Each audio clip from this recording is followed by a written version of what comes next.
మనకు conceiving period అంటే ఏంటి అనేది ఒక అవగాహన ఉండాలి. That we call it as a window period. అంటే యూజువల్‌గా లేడీస్‌లో ఏంటంటే ఆఫ్టర్ ఓవ్యులేషన్ అంటే ఎగ్ రిలీజ్ అయ్యాక అది యూజువల్‌గా 12-24 అవర్స్ వరకు యాక్టివ్‌గా ఉంటుంది.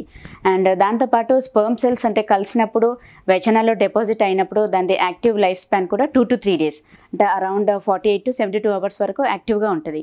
సో ఆ టైంలో అంటే at the time of intercourse egg ఏంటంటే మనకు అంటే ఆఫ్టర్ ఓవ్యులేషన్ ఎగ్ ఓవరీ నుంచి రిలీజ్ అయ్యి వస్తూ ఉంటుంది.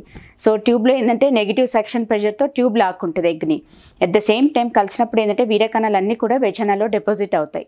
సో సీమెన్లో ఏంటంటే ఓన్లీ స్పెర్మ్ సెల్స్ కాకుండా సెమానల్ ఫ్లూయిడ్ కానీ ప్లస్ ప్రాస్టటిక్ సెక్రేషన్స్, ఫ్రక్టోజ్, కొన్ని పస్ సెల్స్, కొన్ని బ్యాక్టీరియా అవన్నీ కూడా డిపాజిట్ అవుతాయి.